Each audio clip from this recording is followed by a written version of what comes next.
Hola a todos, mi nombre es Daniela Escobar y esto es Suma y Contradicción.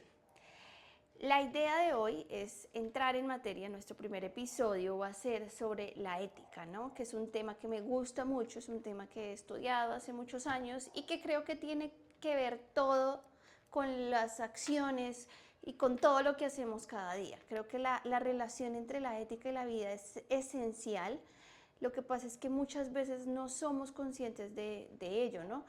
Muchas veces actuamos como agentes morales, tomamos decisiones en las que está inmersa una concepción sobre lo que es bueno y lo que es malo, sobre lo que es justo y lo que es injusto, pero no somos conscientes de cuáles son todos los fundamentos que nos llevan a escoger una decisión o un camino o el otro. Entonces, por eso me parece interesante hablar de la ética y crear un poco de conciencia, si se puede decirle así, sobre cuáles son todos esos razonamientos, fundamentos, postulados, premisas filosóficas, si se quiere, que están detrás de la noción que tenemos sobre lo que es justo y lo que es injusto, sobre lo que es bueno o sobre lo que es malo o incorrecto. Este tema surgió y llegó a mí porque veo, no sé si con preocupación o no, pero veo y observo que las personas en términos generales actúan y toman muchas veces decisiones en las que entra en juego, digamos, lo ético y la noción de justicia o de bondad, pero no son conscientes de qué está detrás de eso. Es decir, muchas personas califican y son muy ligeras para calificar algo como malo, como incorrecto, como injusto, o como justo, como bueno, como correcto, sin ser conscientes de qué las lleva a decir que algo es bueno o que algo es malo, que algo es justo o que algo es injusto. Entonces la idea un poco de este episodio es que podamos hablar y reflexionar sobre qué es la ética, qué tiene que ver con la vida y tener como unas pinceladas muy grandes sobre, pues, qué es esto. Me disculpo si hay algunas imprecisiones. La idea, digamos, no es que yo lea un libreto, sino que de manera espontánea vaya tocando puntos que me parecen interesantes.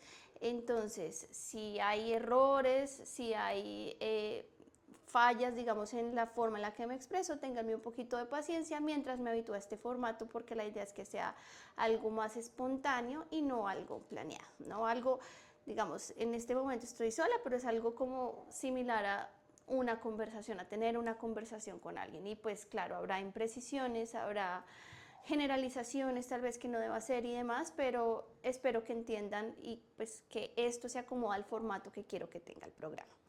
Entonces, no siendo más, entremos en materia. He observado, y yo creo que muchos nos hemos dado cuenta, que en la época en la que vivimos no podemos hablar de que haya certezas morales, ¿no?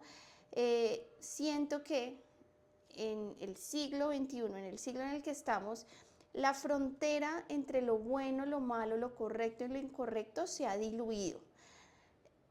Siento que las personas ya no tienen unas respuestas firmes y categóricas frente a qué es lo deseable, qué es indeseable, qué es lo justo, qué es lo injusto, sino que hemos pasado de una época en la que tal vez había unos valores universales a una época en la que priman o pesan más las emociones, los intereses individuales, el contexto social o cultural, ¿no? Como los referentes morales. Esto se relaciona un poco con la noción de universalismo y particularismo que usualmente están como enfrentados, ¿no? Siempre hablamos de universalismo versus particularismo en cuestiones éticas o culturales. ¿Qué nos dice el universalismo? Básicamente que hay normas morales universales. Por ejemplo, yo puedo decir que torturar está mal, que es incorrecto, y eso va a ser verdadero aquí y en todos los lugares del mundo, ¿no? Bajo ninguna circunstancia torturar a un inocente es algo correcto o es algo bueno, ¿no? Digamos que podemos decir de manera categórica que es algo injusto, que es incorrecto, que es inmoral. Mientras que el particularismo nos dice que cada cultura tiene sus valores y sus normas que dependen, digamos, esas normas morales, ¿no? Porque no quiero hablar ni mezclar, si digo normas a secas, tal vez ustedes van a pensar que estoy hablando de normas jurídicas y no. las normas que rigen, digamos, una sociedad desde el punto de vista moral, las nociones que en una sociedad se tiene sobre lo que es bueno y lo que es malo, dice el particularismo, ¿no?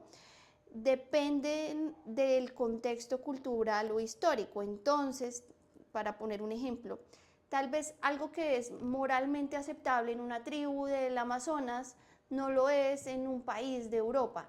Y en ese país de Europa no deben juzgar o condenar lo que se hace en esa tribu del Amazonas, porque las normas morales de esa tribu del Amazonas pues responden a ese contexto cultural, histórico, hasta si se quiere demográfico, a todas las particularidades que hay en esa tribu del Amazonas que las llevan a tener, digamos, ese tipo de reglas.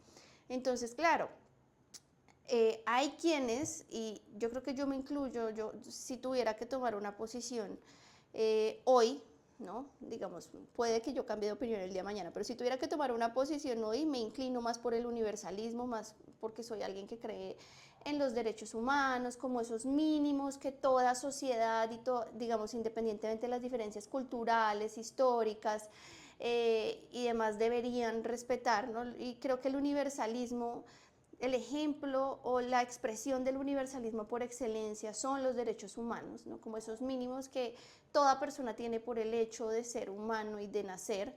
Eh, pero el particularismo nos lleva, digamos, a entender también, y es un punto de vista valioso, ¿no?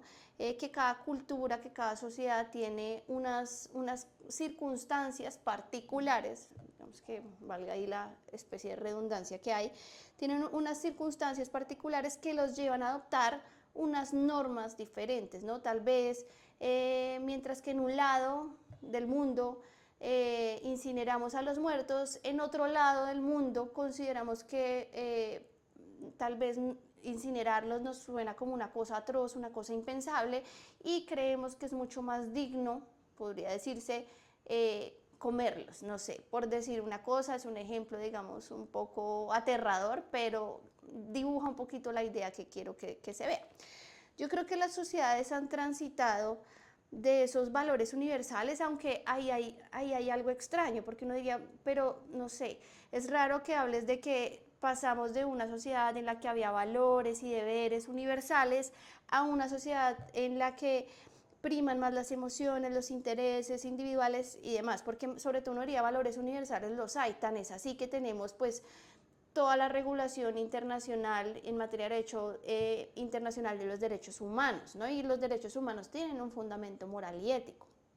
Entonces sí, digamos que ahí creo que hay algo extraño, pero yo digo, ya metiéndonos más en el plano de la ética, siento que ya no hablamos como de una ética universal, sino una ética más de carácter relativista, ¿no?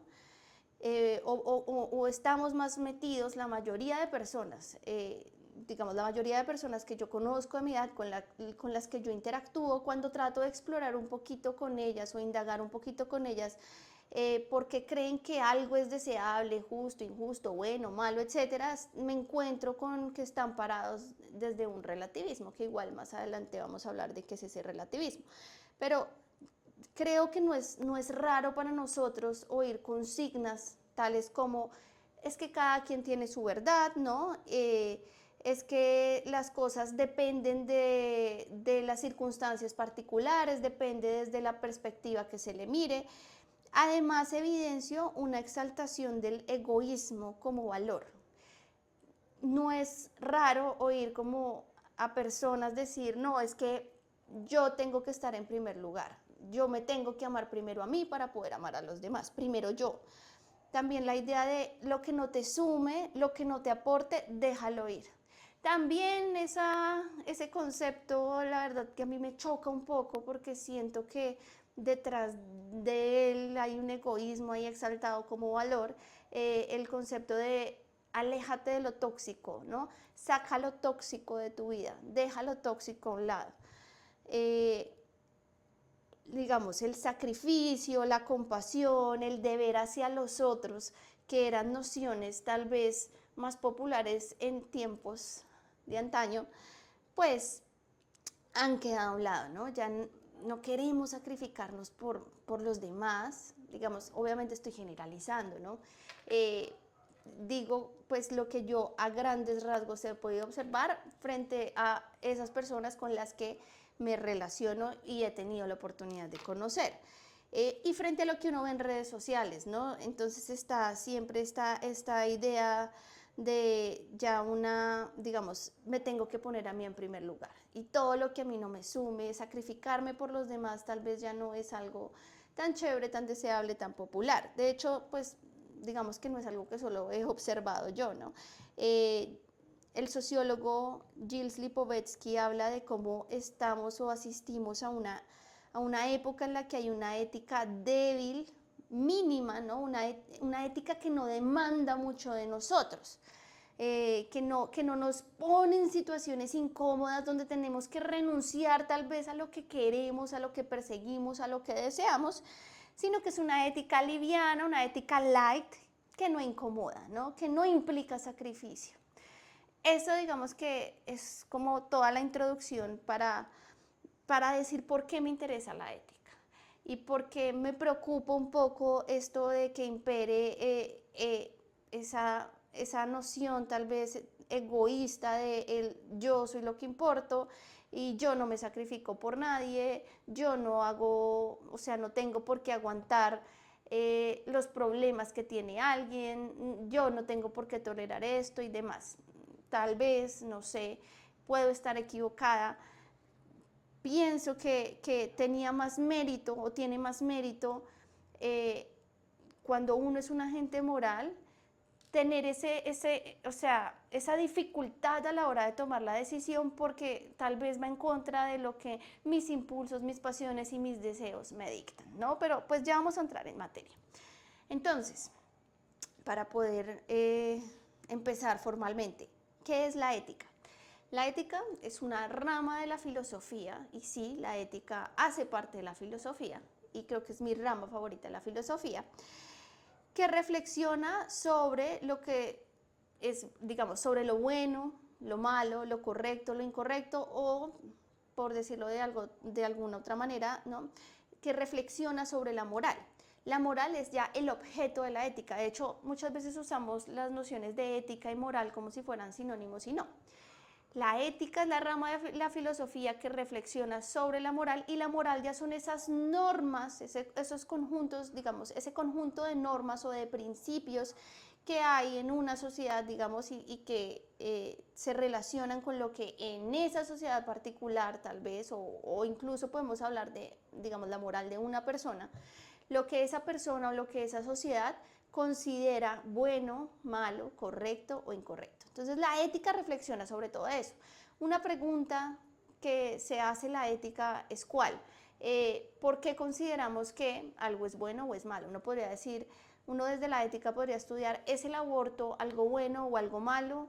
¿Está justificado torturar a un inocente para lograr un beneficio para un número mayor de personas? ¿Es la pena de muerte algo injusto o justo? ¿Podría estar justificada, digamos, moralmente la pena de muerte? Todas estas son preguntas que se hace en la ética. De hecho, muchas veces jugamos en ética y en teorías de la justicia con los dilemas morales, ¿no? Dilemas que implican que tenemos que tomar decisiones, entonces el famoso dilema del tranvía, ¿no? Una persona que va en un tranvía y ve que de un lado hay una señora y del otro lado hay tres personas, tiene que tomar uno de los dos caminos, entonces mata a la señora o mata a las tres personas y ahí podemos, digamos, que observar un poco según la respuesta que dé la persona y la justificación que dé, ya podemos hacernos una idea de cuál es esa corriente ética o esa teoría de la justicia en la que está parada la persona. Entonces, les dije hace un momento que la ética es la rama de la filosofía que reflexiona sobre lo bueno y lo malo, lo correcto y lo incorrecto. Básicamente, la ética reflexiona sobre la moral.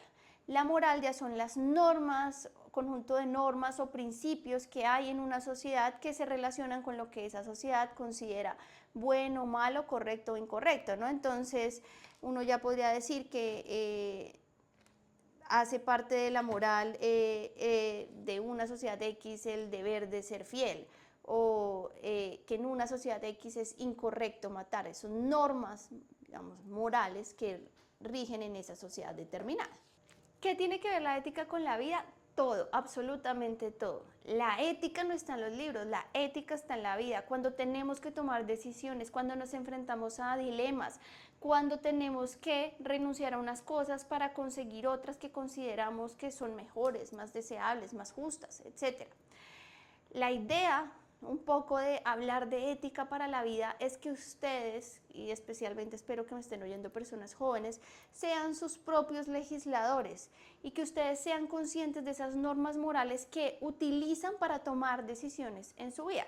Que no sé, por decir un ejemplo, ustedes, digamos que detrás de esta cámara o detrás de digamos las personas que me están oyendo, hay una mujer que tiene un embarazo no deseado y se enfrenta a la decisión sobre si debe abortar o no abortar.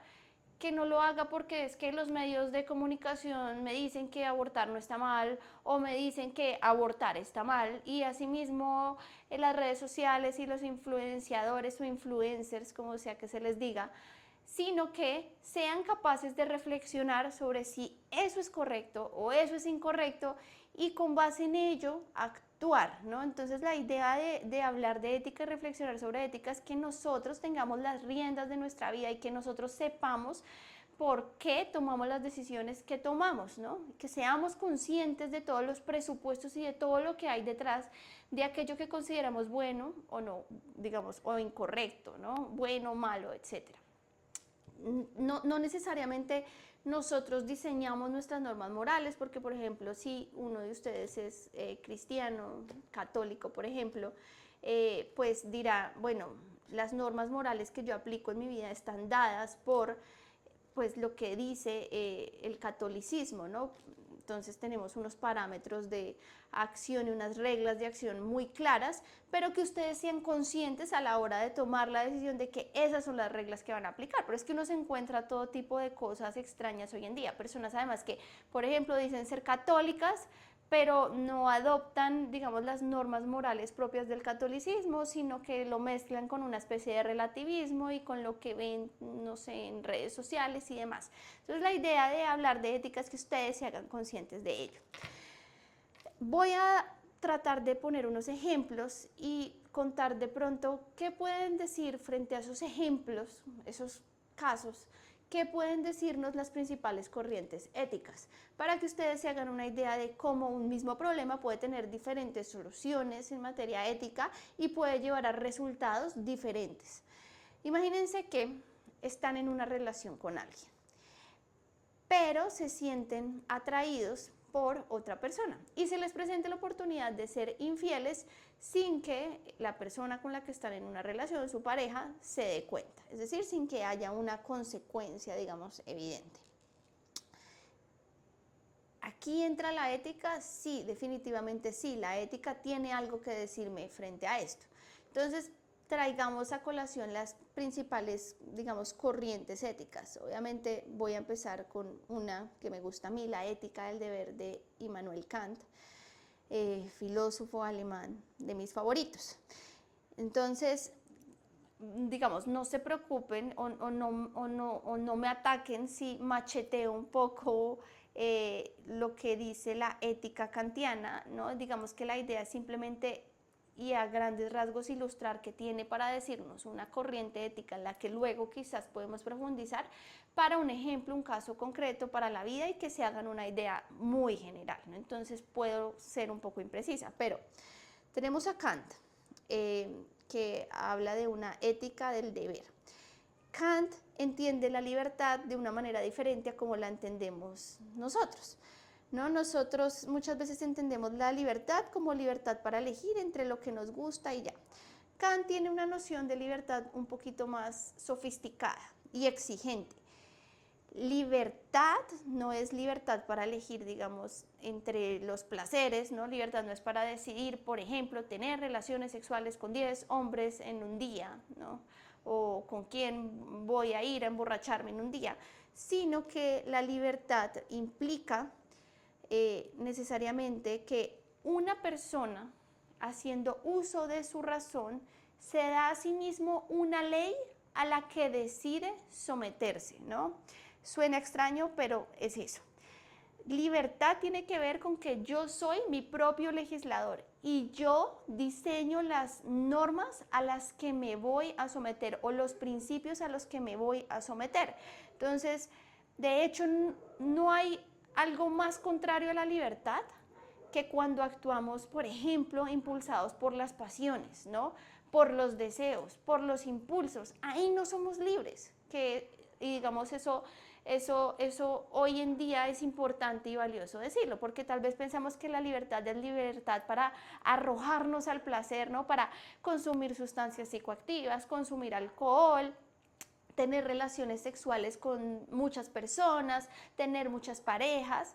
Y no, libertad no es necesariamente eso. De hecho, para Kant, libertad es que yo misma, haciendo uso de mi razón, me pueda dar a mí mismo una ley o unas normas morales que van a regir mi actuar. Entonces soy libre cuando me someto a esas normas, a esas leyes o a esa ley universal, tal vez ya en términos más de Kant, que yo misma me di. Entonces, cuando pensamos en, bueno, ¿y cuál sería esa ley universal? Entra ese concepto que tal vez ustedes han oído en el colegio, en alguna clase que hayan visto, de el imperativo categórico, ¿no? Esa idea de, que lo voy a decir, digamos, en términos un poco sencillos, ¿no? Lo más sencillo posible. Es imperativo categórico que tiene varias formulaciones, pero voy a referirme a una y tratar como de traducirla de tal forma que me entiendan, y es actuar según un principio o máxima que pueda ser una ley universal. Digamos, que a la hora de actuar, si yo universalizo eso que estoy haciendo, eso pudiera ser una ley universal. Entonces, en el ejemplo que les pongo, tratemos de convertir eso en una máxima. Digamos, está bien ser infiel cuando lo deseo, o debemos ser infieles cuando lo deseamos. Si nosotros tratamos de volver eso una ley universal, decimos, Dios mío, o sea, esto no va a tener buenos resultados, porque la confianza entre las personas y en las relaciones de pareja y de familia es indispensable, y si eso fuese una ley universal, el poder ser infiel cada vez que se presente la oportunidad o cada vez que lo deseemos, pues tal vez la confianza entre las personas y las relaciones de familia se volverían imposibles, y eso digamos evidentemente no podría ser una ley universal. Entonces uno podría decir que a la luz de la ética del deber de Kant, tal vez la respuesta a si puedo o debo, más bien debo, o más que debo es, imagínense que me pregunto, ¿está mal ser infiel a mi pareja si se me presenta la oportunidad de serlo sin que nadie lo sepa? La respuesta sería, digamos, sí, ¿no? Sí, no es correcto, ¿no? No debería ser así, porque estaría actuando, digamos, de una forma que, si cojo el principio y trato de volver eso un principio, eso no podría ser una ley universal. Si yo hago de eso una máxima, eso no puede ser una ley universal, porque acaba con la confianza, acaba con la institución de la familia, acaba, mejor dicho, con todo. Además, pensemos en que cuando uno tiene una relación, uno adquiere un compromiso que uno, digamos, elige de manera libre. Uno adquiere un compromiso y pues debemos cumplir los compromisos. Que si, de hecho, el deber de cumplir un compromiso, los compromisos se deben cumplir. Si yo vuelvo es una máxima, eso sí podría ser una ley universal. No es deseable que en una sociedad todos cumplamos los compromisos que adquirimos, porque de lo contrario, las relaciones sociales serían imposibles. Si todos vamos actuando sin cumplir o vamos haciendo compromisos y luego los vamos incumpliendo, ahí sí, digamos, habría un caos total. Entonces, a la luz de Kant, la respuesta sería no. Ahora, vámonos con Aristóteles y la ética de la virtud, ¿no? Aristóteles hablaba mucho sobre virtud, ¿no? Que arete es el término que se utilizaba para hablar de virtud, y la virtud era entendida por él como una disposición del carácter hacia el bien. ¿Qué quiere decir esto? Un hombre no nace virtuoso, sino que se hace virtuoso con el hábito, ¿no? Cuando hablamos de la ética de Aristóteles es muy importante hablar del hábito. Un hombre no nace virtuoso, se hace virtuoso con el hábito. ¿Cómo, digamos, nos volvemos virtuosos? Actuando bien de manera habitual. A la luz del ejemplo del que estamos hablando, el de la infidelidad puede ser vista como un acto que corrompe el carácter, ¿no? Porque de hecho eso sería, ser infiel sería fruto de una falta de dominio sobre uno mismo, ¿no? Porque estaría imperando una búsqueda inmediata del placer y eso no me ayuda en el hábito que yo quiero adquirir, digamos, a la hora de ir forjando, construyendo un carácter. Entonces, la infidelidad es un acto que me corrompe el carácter y me aleja de ese hábito de actuar virtuoso que yo debo construir. Eso, digamos, desde la perspectiva a grandes rasgos de Aristóteles, lo que podríamos decir sobre la infidelidad. Ahora bien, pasemos a otra, digamos, corriente ética muy popular, que es el utilitarismo, dentro del cual hay varios exponentes, diferentes, digamos, es una corriente, pero hay diferentes formas de entender el utilitarismo y hay diferentes exponentes que podían disentir en ciertos puntos sobre el utilitarismo. Entonces me voy a referir, digamos, de manera muy general sobre cómo se puede entender el utilitarismo. Mientras que la ética de Kant era una ética del deber, la del utilitarismo se le conoce como una ética consecuencialista, porque no califica una acción como buena o mala, sino que mira las consecuencias de la acción. Si las consecuencias son buenas, que ya vamos a ver cuándo son buenas, pues la acción, digamos, check.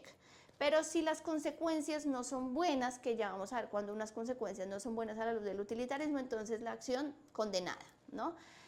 Mientras que una ética del deber sí tiene unas normas que no se miran dependiendo de las consecuencias que produce, sino, digamos, se miran es porque podemos calificar la acción. Por ejemplo, en la ética del deber podemos decir que torturar está mal y es indeseable siempre. No se debe torturar, puede ser una máxima que tal vez podamos volver una ley universal, ¿no? No se debe torturar. En ningún caso, ¿no? Digamos que es categórico, es imperativo. Pero a la luz del utilitarismo no podemos decir que torturar está mal. No, depende de las consecuencias. Y tal vez por eso van a encontrar que en el utilitarismo tal vez uno podría decir que a veces podría estar justificado torturar a una persona. Digamos, ya voy para allá, aunque ahí también hay debate. Pero entonces, ¿qué es el utilitarismo, no? Es una corriente que a grandes rasgos sostiene que una acción es moralmente correcta si produce el mayor bien o el mayor bienestar para el mayor número de personas. Entonces, ¿qué se mira? Las consecuencias y los resultados de la acción.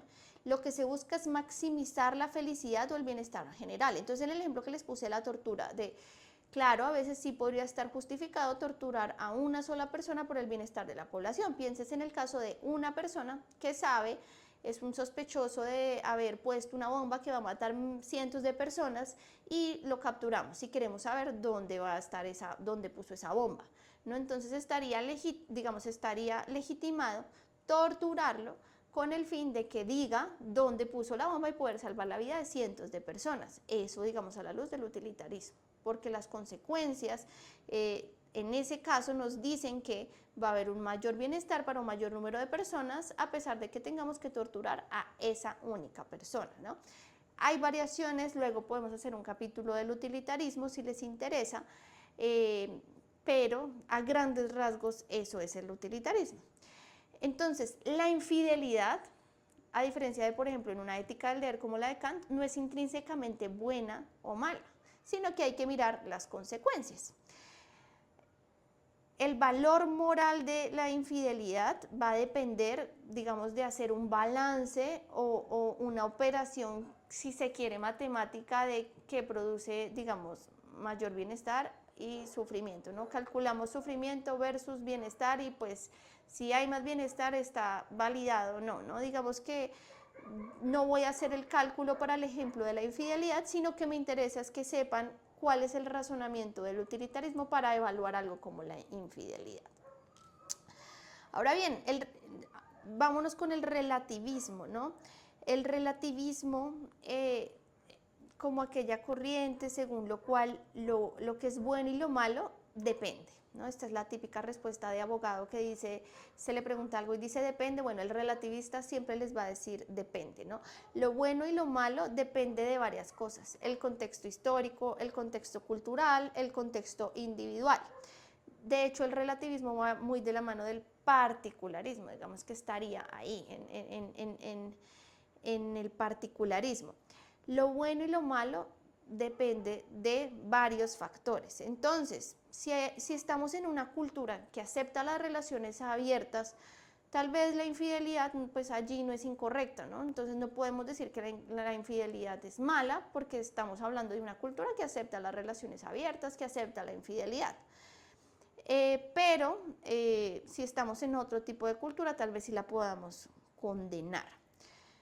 Entonces, digamos que a diferencia de la ética del deber, en el relativismo, pues no podemos decir de antemano que es bueno, que es malo, sino que tenemos que mirar ese contexto en el que nos estamos moviendo.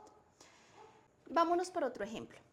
También sencillo, una situación que incluso puede ser cotidiana. A mí me ha pasado, no sé si a ustedes les ha pasado, pero van a una tienda y la persona que les va a dar el cambio por lo que ustedes pagaron se equivoca y les da de más. Ustedes podrían perfectamente tomar el dinero callados e irse y pues aprovechar que esa persona se equivocó, ¿no? Aprovecharse de ese error. O podrían decirle a esa persona, mira, te equivocaste, me diste 20,000, 50,000 pesos de más. Aquí podría entrar la ética a decirnos qué debemos hacer, o que, digamos, si hacemos lo segundo, tal vez eso está mal, por qué está mal y demás. Entonces, de nuevo, cojamos a Kant y la ética del deber. Pensemos hablamos ahorita de actuar según aquel principio que pudiera ser una máxima universal. Si volvemos una máxima esa posibilidad de tomar cosas ajenas, diríamos, no sé, pienso yo, eso no podría ser máxima universal. El hecho de tomar cosas ajenas. ¿Por qué? Porque pues haría las relaciones sociales inviables. Porque es que si todos lo hacemos, pues digamos que nos veríamos en problemas, ¿no? Y algo muy similar a la infidelidad, ¿no? Se deteriora la confianza y demás. Utilitarismo. ¿Qué podría decirnos el utilitarismo de este ejemplo? Bueno, tenemos que evaluar si la acción, ¿no?, de llevarme el cambio produce más beneficio que daño. Uno podría decir, bueno, imagínense que ese dinero yo lo utilice para alimentar a 20 niños con hambre, ¿no? Entonces uno podría decir, bueno, tal vez estaría justificado que yo tome ese dinero si voy a alimentar a 20 niños que tienen hambre. O también uno podría hacer el análisis desde el punto de vista de decir, pero un momento, porque es que eso, si todo el mundo lo empieza a hacer, genera una desconfianza generalizada, y la convivencia social requiere de que haya una confianza en el otro. La convivencia social se deterioraría y a largo plazo habría más daño que beneficio. En el utilitarismo todo es como de costo-beneficio, ¿no? Lo que hay que mirar entonces depende del cálculo que se haga. Pero lo que les digo, uno podría pensar en un caso en el que yo necesite el dinero para unos niños, 20 niños, alimentar a 20 niños, y pues esta señorita se equivocó y pues ella lo va a pagar de su salario, entonces son 20 niños versus una señorita, ¿no? Entonces uno podría decir que está justificado. Claro que si uno lo mira desde la perspectiva de la convivencia social y cómo esto tal vez deterioraría la convivencia social, uno después podría decir, no, pero es que hay más, es más como el daño que se causa que el beneficio. Pero ahí está el utilitarismo, siempre contando, ¿no? Siempre haciendo como cálculos. Y si pensamos en Aristóteles, del que hablamos hace un momento, pues uno diría, devolver el dinero es algo que me fortalece el carácter y me ayuda en la búsqueda y en esa construcción de la virtud que yo debo hacer día a día. Cada día tengo que hacerme virtuoso, ¿no? Con el hábito me hago virtuoso. Ahora bien, creo que con estos ejemplos quedó un poco claro, digamos, estas son algunas de las corrientes éticas. Hablé, digamos, de las más populares, las que uno usualmente estudia cuando estudia teoría de la justicia, ¿no? No son las únicas. Pude haberlas macheteado mucho, pero quería que quedara, digamos, claro que hay mucho que decir frente a lo que tal vez nosotros consideramos que es bueno, malo, deseable o indeseable. Entender la ética es fundamental para la vida porque pienso y esto es algo que yo sostengo, que nos diferencia a los seres humanos de los animales, de los autómatas, ¿no? El hecho de que nosotros somos capaces de reflexionar sobre por qué hacemos algo. No vamos actuando y ya, sino que reflexionamos antes de hacerlo. Muchas veces nos encontramos con decisiones difíciles que implican que no nos vamos a guiar como animalitos, tal vez solo por el placer. Piensen en alguien que está en un matrimonio que tiene muchos años, ¿no? Un matrimonio de hijos. Y uno dice, tal vez una pareja que ya lleva 20 años de casada, que el amor y la chispita, esa no, tal vez no es la misma, no, ese amor encendido, esa pasión que se siente al inicio ya no está. Pero hay otras cosas muy valiosas que se han construido en ese matrimonio. Y aparece la tentación, ¿no? Entonces, si yo soy una mujer casada, tal vez un muchacho más joven, siento maripositas y digo, ay, Dios mío, yo quisiera ser infiel. Entonces, ahí me enfrento, digamos, a un dilema, y uno podría decir, no sé si dilema, pero sí a un problema ético. Y uno podría decir, ¿le hago caso a esa pasión, a esos impulsos, a esos deseos? O me doy una regla a mí misma, me incomodo, me sacrifico porque tal vez yo adquirí un compromiso en el momento que me casé, juré, pudo ser ante Dios o ante los hombres, que iba a ser fiel y debo honrar un compromiso, ¿no? Y debo tal vez apostarle a algo que construí porque pues digamos que en el matrimonio va más allá de satisfacer deseos y ya, ¿no? Sino que logré consolidar una relación de muchas cosas más con mi pareja y tengo el proyecto de llegar a una vejez con esta persona y cumplir ciertos sueños con esta persona versus, ¿no? Digamos, el placer inmediato que me promete esa aventura con una persona que despierta unas maripositas en mi estómago, ¿no? El animal, ¿qué haría? Se tira o se deja llevar por sus impulsos, ¿no? Se arroja a sus impulsos, a sus placeres, a sus emociones. Pero las personas somos diferentes. Las personas podemos contenernos y es difícil y muchas personas actúan como animalitos. Pero, digamos, para eso está la ética y por eso es importante traerla a colación y por eso es importante hablar de ética. Es importante conocer todo lo que está detrás de las decisiones que tomamos todos los días. Bueno, no siendo más, nos vemos en un próximo capítulo.